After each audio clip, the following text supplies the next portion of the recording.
Hello, everyone, and welcome to the 10th episode of the F1 Fix.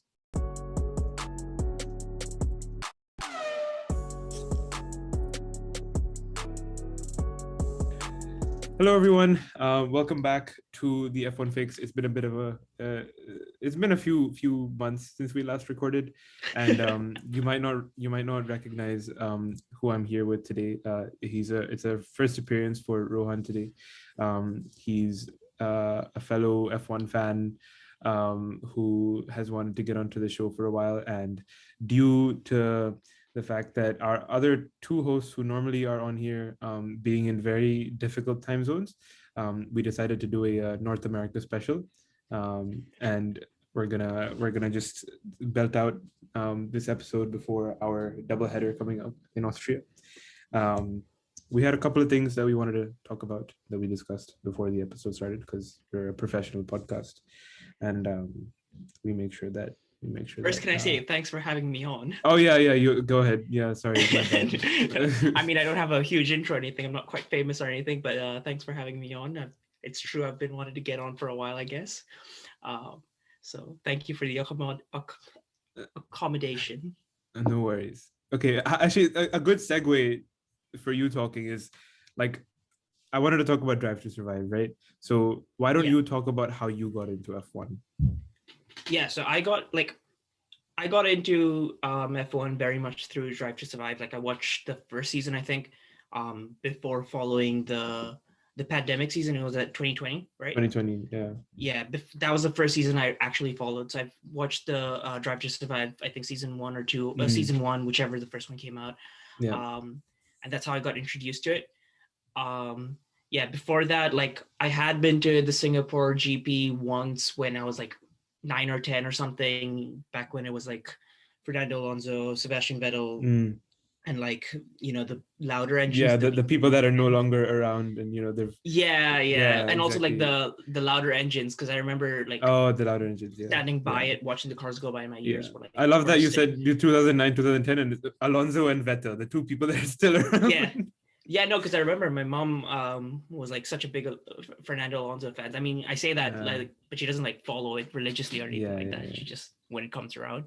But yeah, apart from that, I was never really too interested or exposed. I knew like about Lewis Hamilton, about Sebastian Vettel, but that's about it. But yeah, so very much got introduced through Drive to Survive. Yeah, see, that's actually, I find that so interesting because so I came to college in 2018, and back then, back then like it was a long time ago, but like feels like before, 2018 does feel like a long time ago, but that was before Drive to Survive came out or even like became popular, so when I used to like introduce myself in classes, I used to say, like I'm a big Formula One fan, and I used to kind of preface it by saying like I'm not sure if anybody knows what it is, but I really like Formula One. And so recently, whenever I've been meeting people, I kind of say the same thing. I say, I don't know if you know what it is, but I'm a big fan of Formula One. And like, there's been so many more people now that say like, yeah, I know what Formula One is. And then they'll say, yeah, I'm a huge fan or something, or I started watching after Drive to Survive came out. Like one of my friends from I just made a couple of new friends on campus because I'm here for the summer. And like I was just talking to this guy, and then I was like, I don't know, like we were talking about sports, and he's like, I don't know if you've heard of it. And I said, yeah, I like Formula One. And he's like, no way. I watched all three seasons of Drive to Survive like back to back, and like now I really like it. But the thing for a couple of the fans is that like not all of them will watch all of the races. I think it's like, they know about F1 now, and like they kind of stay on top of it, but it's not like a religious fan base. Yeah, but I think it's been good for like bringing in American fans, because America had no idea about what F1 was before this. Yeah, I mean, I saw Zach Brown talking about, like, I think Zach Brown, other people as well, about how it's introduced F1 to a huge audience in North America specifically. And like I think most of them like it in terms of what exposure it gives to the sport. I guess especially those guys that are in charge, because it just means more money for them probably, Yeah. especially. But like some of the drivers are like, okay with it. Some of them like it. And then I know like Max Verstappen didn't like it very much, which is fair because they haven't always painted him out to be a great guy. Which is, I think, my biggest surprise going from first season of Drive to Survive to actually watching it, like the races, but also like YouTube content and stuff, was realizing how fabricated some of this stuff is. Like the Max and Daniel relationship, like they're friends, they travel together and stuff. They so finding all of that out, it's like, I don't think it's necessarily a bad thing. Like like, oh, like they lied to me. It completely breaks my like perception of this thing anymore, because there are other things that go on in the sport that are interesting. But like in terms of the storylines they create, they can go a tad far sometimes. And I feel like at some point there'll come a time where it's like there needs to be a line drawn, probably. Like I know they tried with Carlos and Lando as well to like paint it out as if it's like some kind of like big rivalry, and everyone's like, come on. And for a fan that like was a fan or like is a fan before Drive to Survive, or like, and for me, like for like, and now I'm sure you'll experience the same thing, or maybe you did as well for last season. But for when this you watch last season, so when you watch the season throughout, and you're up to date on all the drama and all this, and then Drive to Survive comes out, and then you see all this stuff that you hadn't seen, like there was like Carlos and Lando had like the best relationship on the grid. And they're like even, genuine friends. Actual good friends, and like still right now, even after they've gone away from each other, it seems like they're good friends. Same with Daniel and Max, like they seem like they actually do get along very well. There was a couple of issues with like the big Baku crash that happened in like I mean it's like a top level sport. Like it's stuff like that happens, but I mean I definitely see the problems with it, like the dramatization, but obviously they do that because they just want to drive in like more viewers. I guess what Drive to Survive's purpose is specifically is to get in more people like me, hope that they actually watch the actual season and then maybe still continue watching Drive to Survive. And now, like, as someone who watches the actual season and then watches Drive to Survive, it definitely, like, I can't, maybe it's the actual like episodes that have gotten a bit less interesting than they were in season one. But knowing, I guess, more of the behind the scenes, I feel like it's diminished my interest in the documentary, but I'll still watch it because it's just 10 episodes. And it's still like well made and all of that. Got a lot of insight into it, a lot of there is definitely like some, like you get to see a lot of the behind the scenes that maybe you wouldn't get to see normally, or like drivers like in their like more natural, or when they're not maybe in front of a camera and they know they're in front of a camera. Netflix is kind of like does it well so that the camera kind of like blends in, and they maybe the drivers also kind of forget that there's a camera around. Well, maybe not, but but I mean they're always around cameras, so at some point they just have to be like, they tune it out. But I definitely remember before the first season came out, there was so much hype. Like I was beyond hyped, and then like the trailer came out, and I was genuinely so excited. And the first season I loved it genuinely. Like it made me like the sport even more. It was such a good season. But then like recently the second season was also okay. I didn't love it as much as the first one, and the third one I felt like was the worst in terms of like trying to dramatize things that weren't actually drama. Honestly, like the third season I feel like I forgot most of the things they went through as well. Like the first and second season I still can like pick out a couple of like points, mostly the first season and then a little bit of the second, but the third season was like the Carlos and Lando one. I remember for wanting to like just stop halfway through. I was like, this is like fabrication to a whole other level. Really. But I mean, all in all, I guess net positive for F1. For sure. It's definitely a interesting and well-made documentary, and the fact that Mercedes and Ferrari also got on board with it by for the second speaks to like speaks to like how big it was. Because I definitely find that more and more people know about Formula One now. Like you go even in Instagram or something, like people from high school and stuff are posting more and more about which that I don't genuinely I've been surprised to see that, because like people who I never thought were fans have started like posting on their stories or Yeah. something, or like they like I see them like the posts, and I'm like, oh, I had no idea that you it's taken the sport to another level for sure. Yeah. And then even because the subreddit, I still remember, because I was I've been a fan for a long time, but I started like watching to like very seriously or like religiously in like 2017, 16, 17. And back then I remember like the subreddit was not big at all. Like it did not used to get that many upvotes.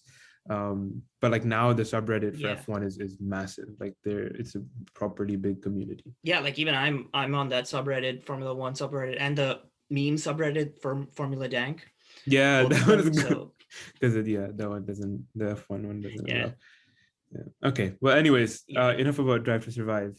It's a good show, but let's get on to the real stuff. So France was surprisingly a good race, which was like unexpected. I asked in the chat, like, hey, should I be watching this or not? And everyone's like, no.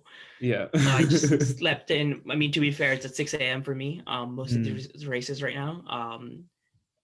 And then turns out it was exciting or like pretty interesting. It was like, I wouldn't say it was like a nail biter, or like at least like the most of it wasn't. But in terms of strategy, in terms of like it was kind of like Barcelona, right? In like Barcelona, Hamilton pitted for a second and then he was like chasing down Verstappen the entire time. It was basically the opposite of that. So that made it pretty exciting. But in terms of like the traditional ways that a race is exciting, which is like safety cars and like crashes or red flags, stuff like that, like none of that. All 20 cars finished. I saw a stat, the 10th time in history that's happened that all 20 finished, which is quite interesting. Which is pretty, like it's pretty amazing that stuff. But then only again, 10 times, right? It's pretty wild. But I'm pretty happy, like especially last week, when like the so even when Hamilton last time Hamilton last time, like when he like went straight through right after like that restart, and like Verstappen was out, like that was like the biggest relief ever, so I feel like this championship is building up for like something good at the end. Like I'm really hoping that there isn't like a moment where everything switches. Like Sebastian Vettel, 2017, 18, a little bit in 16, but 17 and 18, there he was like that. He was in a similar position to Max, where he was winning races at the beginning. There was like a actual championship battle, but then at some point in the season he would do something and lose it, and then Hamilton's consistency would just like they would just take the championship. So I'm hoping that doesn't happen, but it's looking like a really exciting season so far. I mean, I obviously didn't watch 2017, 2018, but from what I understand, at least for one of them, maybe both of them, it was partly also Mercedes making a lot of progress where Ferrari did it in those seasons. And I guess one aspect that since 2022 new regulations, most teams have, or like I think Ferrari announced that they're going to stop making developments by the next race or anything. So hopefully with that in mind, it'll stop one team from getting too far ahead of the other.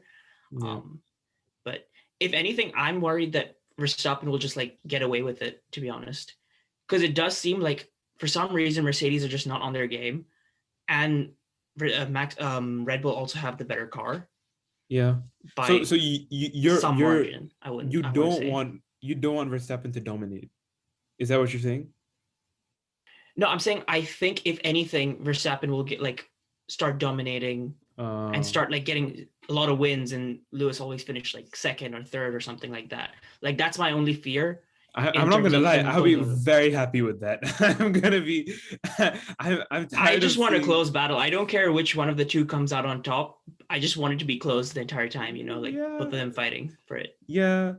I definitely agree. Like a close battle will be really fun for throughout the season, but I'm not gonna be mad if Verstappen pulls a Hamilton and like just wins everything and just like starts dominating. Yeah, because that's the sentiment I've been getting from like social media and like even Reddit and stuff, is like everyone's like, as soon as Lewis doesn't finish first, everyone's just like a world of happiness. Yeah. But like I think it's kind of like a what's that saying?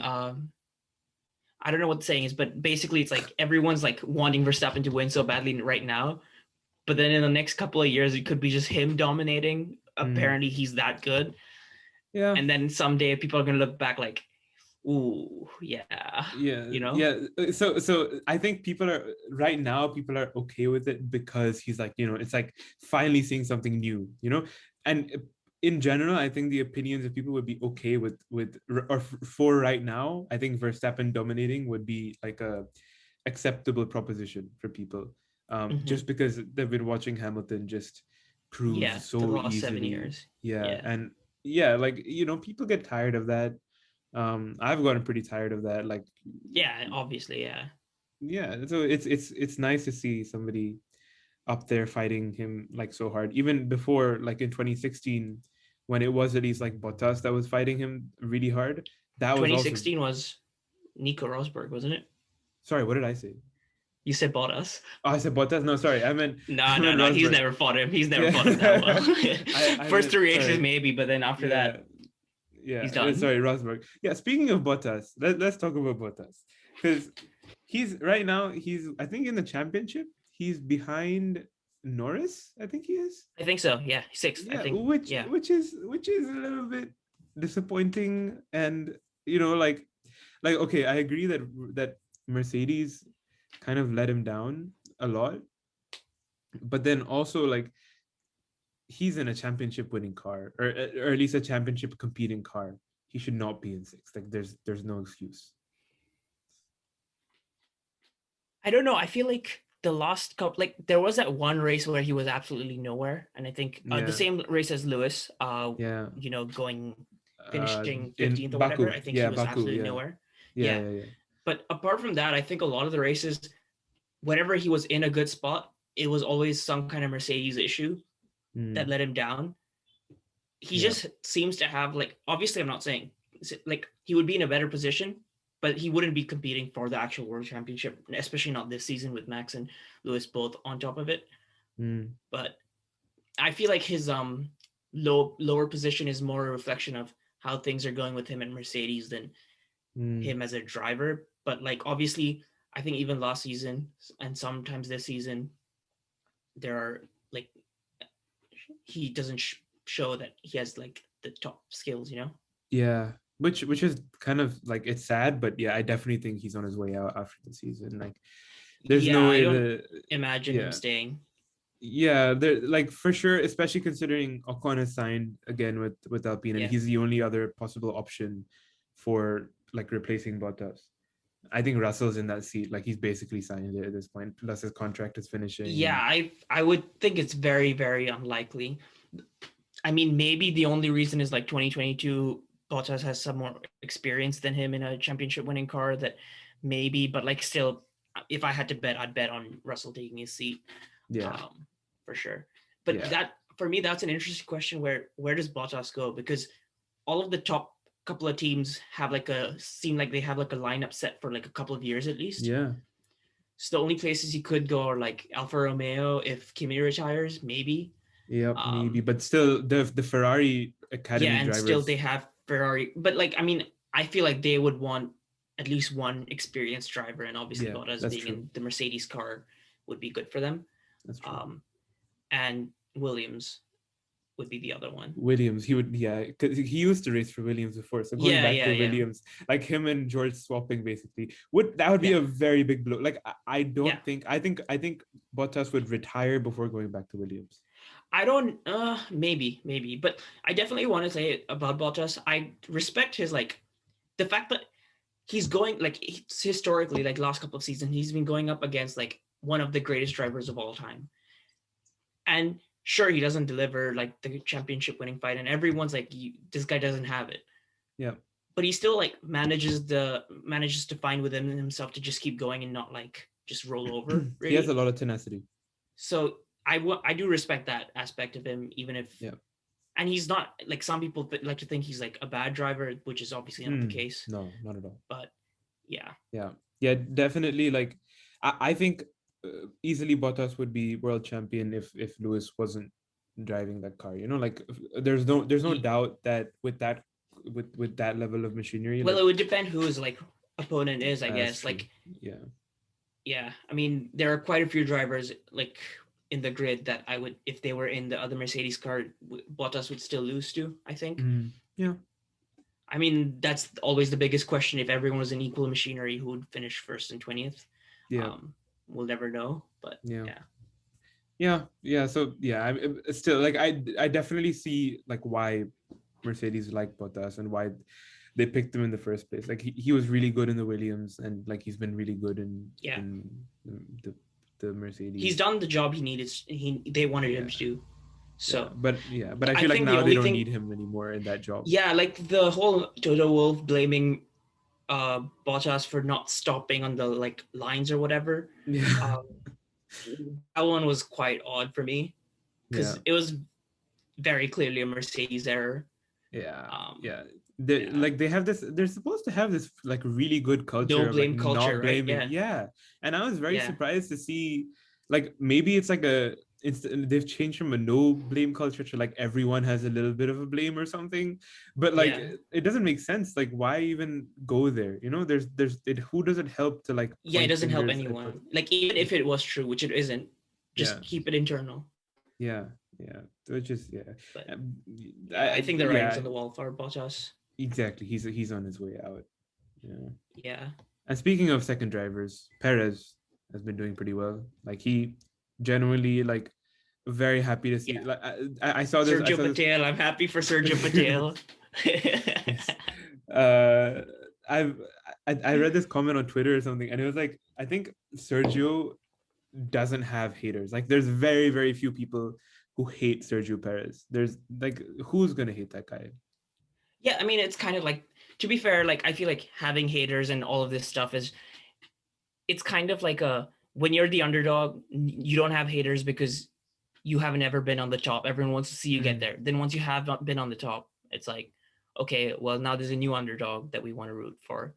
Yeah. So like, yeah, I guess Perez doesn't have any haters in the sense that he's never until now been in the top car. So Yeah. everyone wants to see him do well. I think it's always been like Nico Hulkenberg. Everyone wants to see him do well. Yeah, that's true. Yeah. So, But yeah, I still don't know if it's like, he's still but like, yeah, doing like an I'm happy amazing for the job. guy. Obviously, almost on his way out now. He's like doing a great job for Red Bull. Yeah.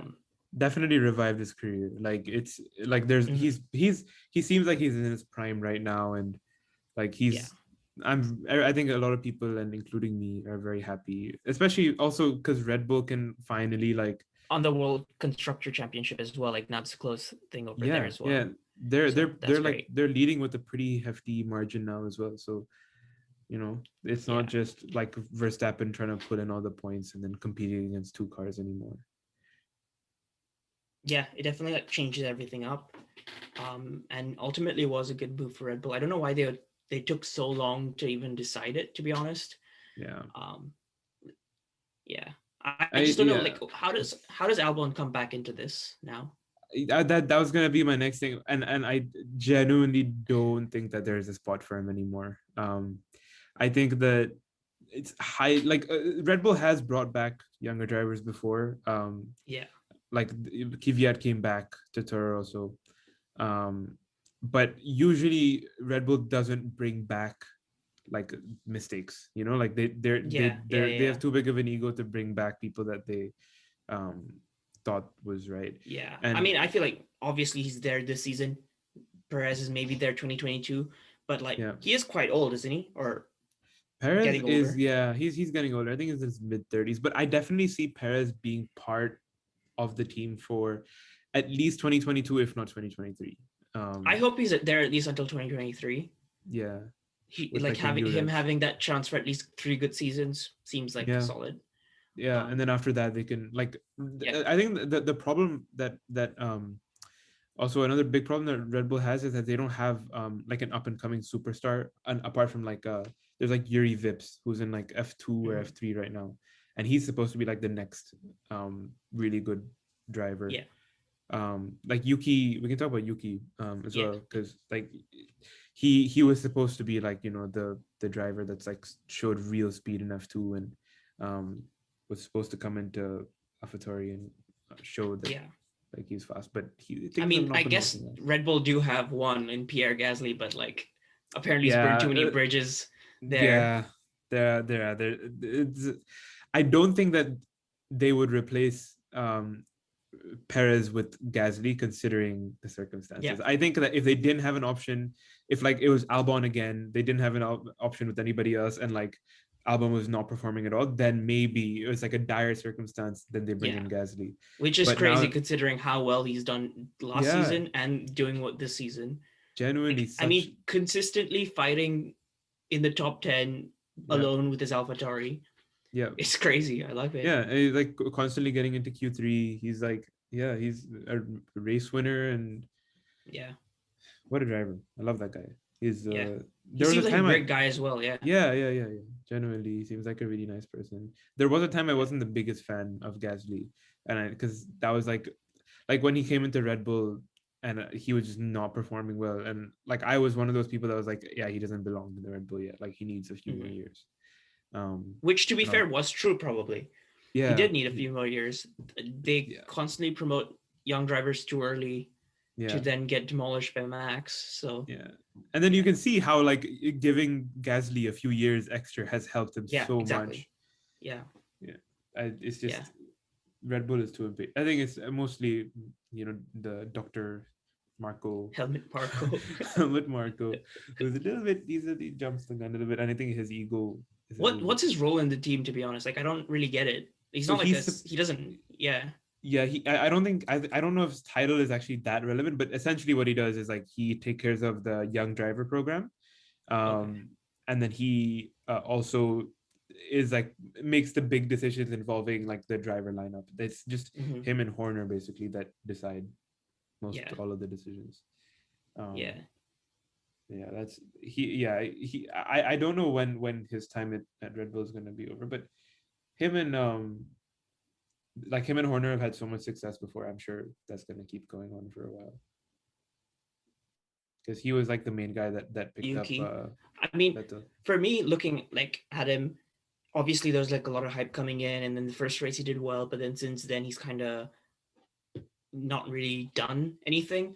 I feel like it's kind of like that thing with what seemed like, and this was again just before I started really watching, about Max being a bit too, just like he's calmed down a lot. Like he's a very like cool-headed, rational, like just calm guy. Doesn't like put everything on the line, like get emotionally invested into every race too heavily or something, and then like I don't know, burn out or whatever. I think Yuki seems like he needs the same kind of thing, where gradually over time, once he like mellows out a little bit, because you have to also remember that they are like 16, 17, whatever, 18 now. I don't know how old the kid is. He's 16, but he's I think he's our age. He's our age. He's like he's 20 now, I think. Okay. Yeah. So or like 21, must be 21. Yeah, like I mean, I think we're so used to seeing all these like 20-year-olds be so like level-headed. Yeah. Considering that they've been doing this like amazing things. Yeah. Some of them obviously are also not that level-headed and need some time to mature a little bit. So I think Yuki's radios are just so funny. It's quite funny. Because like he's such a he's like a small guy who's like normally pretty calm in like interviews, but then the radios are just crazy. I love it. I love it. They're so funny. I love it.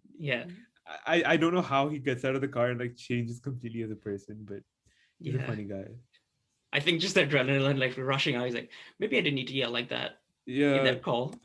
It's like even Max had a bit of a moment on the radio in France. Like he was getting a little bit like hot-headed with like knowing like the gap for Hamilton right before he was like pitting and stuff. And like to be honest, what I get annoyed about on Reddit especially is like all these guys, like when like all these like Reddit commenters and stuff, they look at these radio messages and like that's quite disrespectful and blah blah blah, or like for example like Lando called Gasly an idiot for something or whatever. And it's like, dude, these guys are racing at like 300 kilometers an hour, 200 kilometers an hour. They're not like thinking about other people's like feelings in that moment. Like when I'm driving it like in the highway at like 50 miles per hour, and I'm just like, oh, that guy's an idiot. I'm not. That is like obviously you get right. It's like there's so much adrenaline, there's so much at stake. Like they all understand that what happened. Like, because I saw Nico Rosberg trying to like, because they had like Norris and Gasly I know, I in an watched interview. that Yeah. clip. Dude, he's a shit stirrer. He's such a Yeah, shit stirrer. yeah, so yeah, for the people that didn't watch the clip, there's essentially this moment where Gasly and Lando are like watching a clip on Sky, and then like yeah, Nico like tells Pierre like, oh, he called you an idiot there, and he's like what do you want them to do? Like, you want them to like fight it out Yeah. right there? Like, they're I not mean, gonna. to their credit, they were like, Pierre was like, yeah, I've called people an idiot as well. Yeah. And like Norris was like, I'm sure you have as well. And he's like, yeah, Yeah, fair enough. yeah. Um, But yeah, Nico is purely there for entertainment and to like oh yeah, just yeah. that's why I love him in the paddock, because it's like everyone else, all the presenters and stuff, that's their job. Like if they don't have this, then don't know what they're going to be doing. But like Yeah, Nico is like, an environmentalist or whatever, entrepreneur, team owner, yeah. XYZ crazy Rich in thing. general. He's just there purely for the vibes. Yeah. So he can do and say whatever he wants. Anyone like, they're like, this guy's like, so don't go over this topic. He's like, I can do what I want, really. So Yeah. Like, what yeah, are they gonna lovely do? guy. Fire him? Like, yeah, Yeah. sure. Yeah. Yeah, I love him. I think his YouTube channel also recently has been Oh, his pretty. YouTube channel is lovely. It's very good. Yeah. Yeah. I still think that there's a part of him that like is trying to mess with Hamilton and like, still trying to get under his I skin a really little don't bit. think so. I feel No? like it's all just like, I like if it is, it's masterclass. Like it's on a level that I don't even understand how to mess with people on, like Yeah. he's doing some like 6-dimensional chess with Lewis, but Yeah. yeah. I think Nico would like to see Max beat Lewis though. I think that Yeah. would be I I think think, he would enjoy that. to be honest, I think anyone really would. Like, just no one That's wants to true. see the same guy winning again and again and again and Mhm. again. Yeah. But yeah. Yeah.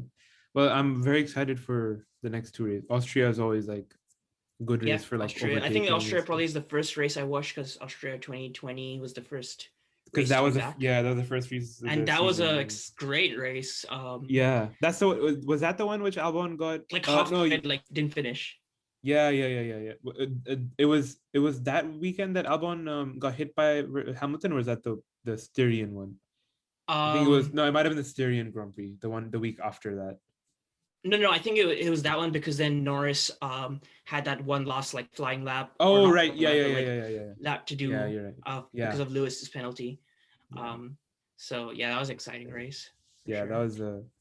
was a good race. Yeah, I'm hoping for another. McLaren, speaking of, have been doing very well, and Lando especially, like crazy Lando's good. the only driver consistently finishing in points so far. Yeah, The only one who's scored points in every race, I think. amazing. I think if McLaren can get their 2022 car right and like make it championship Yeah. winning, then Lando will be up there for sure. Yeah, I really hope, like, obviously Red Bull, Mercedes, Ferrari, McLaren, all four of them get like a championship winning car. It'd be amazing. Like all of them Yeah, have great driver lineups. yeah.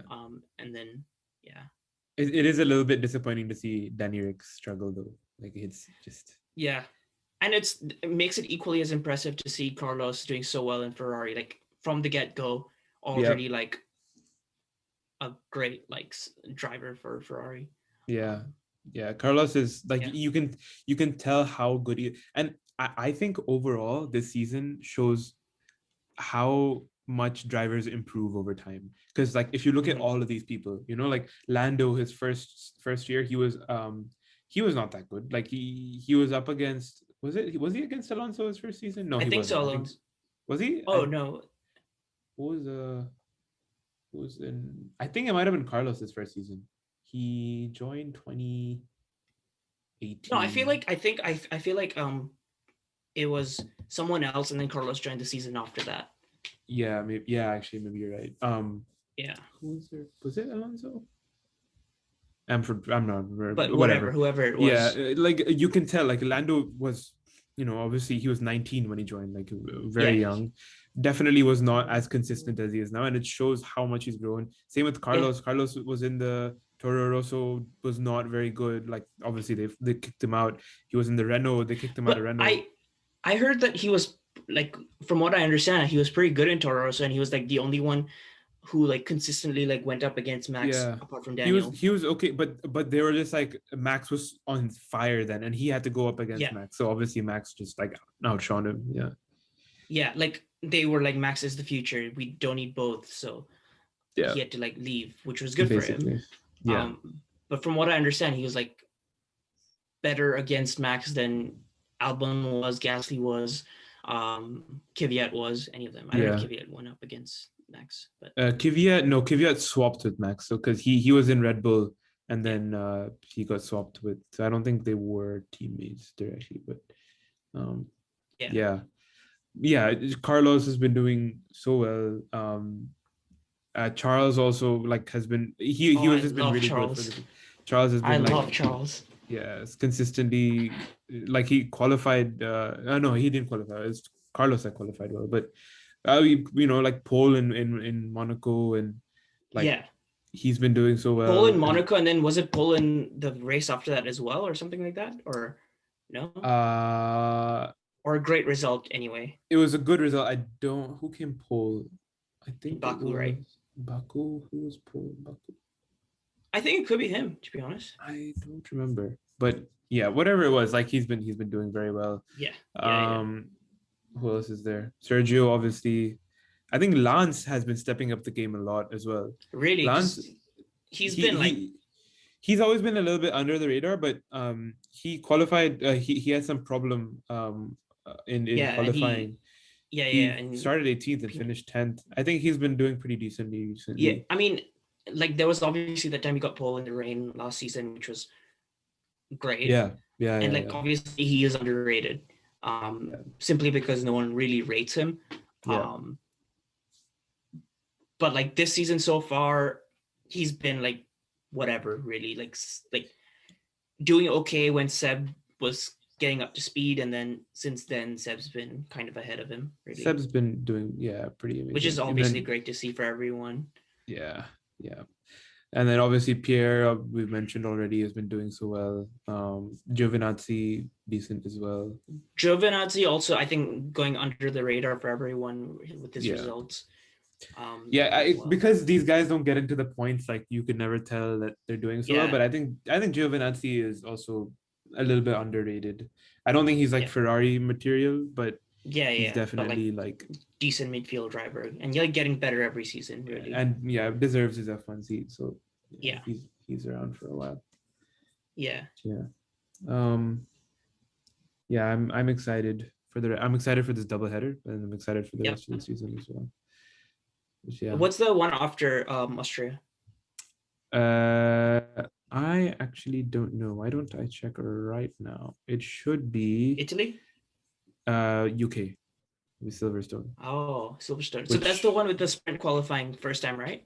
Yes, that one will be that's gonna be interesting. I'm not entirely sure about the format. Like I'm not feeling so good about it, but I think it's so it's not reverse. It's not reverse sprint. It's just it's a sprint race. That's about it. It's a sprint race, basically. Yeah, which I don't like. I think if they did the reverse sprint, it would have been interesting. I think just a sprint, like I don't really see it being that great. It feels like, I mean, I would prefer sprint over reverse sprint, just in the sense that reverse sprint is kind of like going against, like, I don't know. I don't like it. I don't like the concept of reverse sprint. Yeah, I mean, there's definitely like pros and cons with that. And I mean, either way, like maybe it turns out to be amazing. So maybe it turns out great. Yeah, exactly. So I'm glad at least they're trying it out. And they definitely changed some stuff up. Like for Monaco, oh my goodness, that like qualifying fine. The race itself, wow, that was dreadful. Monaco. There's so little they can do to like for Monaco, but I mean a similar one is like Yas Marina. Abu Dhabi is always like such a snooze fest, but they're changing it up. Oh, I heard they made a change to that. They're changing it. But like I guess with Monaco it might be harder to change. It's harder to change, and there's like it's going to be very controversial even if they do change it, because it's such a historic circuit that they're like, Yeah, oh, yeah, yeah. like, you know, we can't change that. So Yeah. yeah, I guess the problem is the cars keep getting wider and heavier and stuff. So it's like even harder to overtake on a circuit that's already designed to be hard to overtake. yeah. But so hopefully the 2022 cars might help with that, but we'll see. Yeah. Yeah. Yeah. Well, that's most of what we were gonna cover. You have anything All the else? points. No, I mean, who's your favorite driver? I don't actually know, or like, I don't actually do you have not have one. one? No, I don't have like one person that I'm the biggest fan of. I'm a pretty big fan of Yeah, like that's fair. I Max. feel like same. Yeah. Yeah, I've always like really liked Max. Like ever since he was like when he first joined Red Bull, I've always like thought of him as like the one of the greatest drivers of all time. I really like Lando. I have Danny Rick merch. Okay. I have obviously $105 spent on that. the McLaren had it was a birthday gift, so I didn't spend Okay, any money on it. Yeah. So yeah, like I have like a lot of like I have a lot of drivers that I really like. Maybe Yeah, not because like all of them seem quite likable, to be honest. exactly. Yeah, it's not like a sport where like, you know, you need to like somebody to have fun, or it's not like a team. Yeah. It's not like a two-team sport, or like where a team is playing each other, so you have to root for one side or anything. You can be happy if many people win. Yeah, I mean, I guess so basically Max is your guy going like for championship fights going forward in the future. Max is your guy that you want to see up there, and I guess for me it would be Charles then, probably. Yeah. I don't know, something about like I like him. Yeah, Charles is great. I love Charles as well. I think George also, like, once he gets into I find George overrated, not because of his abilities or personality. He seems like a fine guy, seems like a good driver, but and this is like it's the same thing in so many sports, so many people. The British media hype around him is so annoying. It's like anything he does, wow, this guy, the next, like, it's like, okay, so far he's proved that in a Williams he's great and he has a potential that's probably very high, but that's it. Like, you don't need to like calm down a little bit, you know. That's true. I can agree with that. It's still often really to their detriment as well, because then when they go and to like a bigger and better place and then they don't perform as well, then it's like, oh, what's happened? He's not fulfilling his potential. It's like you blew that potential like sky high for no reason. I definitely. Sky Sports High, actually. Good one. Well done. I think that on that note. On that note, let's wrap it up. Enough. Never have me again. Done. Okay. Well, it was nice having you on. Thank you. It was nice being on. Yeah. Maybe next time with more what's it called? Presenters, hosts, whatever. More hosts, more present. I don't know. I don't know what they're called. We're not really here doing this professionally. You know, we're just. I mean, the couple of months gap in between episodes might indicate that, to be honest. Hey, we have a very loyal fan base. I think our fan base is like, you know, a decent, like. How big is your fan base? I think our recurring fan base, I genuinely think it's like 7 or 8 people that like watch. Let's go. Nick, we can hit double. Guys, let's hit double digits. Please. Yeah, if you're listening right now, then leave a comment down below on the YouTube, you know, and just tell us that you're still listening. But or send any of us a message. I'm sure we'll all tell me if you want me on again or not, to be honest. Yeah, leave a comment about whether you liked Rohan's input. Rate me out of 10. Yeah. But yeah, on that note, hopefully next time we have Farhan and Marcus back. It's just really hard coordinating 4 different time zones, and literally all the like time zones. All of the so for our viewers that might want to know more about our personal lives, I'm in Boston. Rohan is in Vancouver. Almost forgot for a second. Farhan is over in Sydney, Australia, and Marcus is in London. So genuinely, like, 4 very different. Pretty much the entire range of. Yeah. All we're missing is like somewhere in between, like London and Australia, to like that's like the biggest gap there is. But we're doing pretty well in terms of being a global show. Yeah. Yeah. All Okay. right. Thank you all for listening to the F1 Fix. We will see you all next time.